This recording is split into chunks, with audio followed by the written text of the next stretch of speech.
చెర్లో ఉన్న చాకిరేవు బండనేనట, గుళ్ళో ఉన్న అమ్మవారి బొమ్మ నీవట.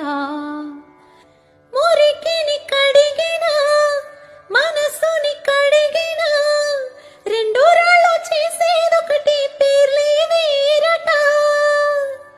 అవునో కాదో తెలియదు కానీ నువ్వు చెబుతుంటే అవునంట. మరి అంతలోనే బొంగమూతి సంగతేంటట. నాకు తెలుసా మంచి చెట్ట, నువ్వు చెబితే నేర్చుకుంటా. నేను నమ్మినా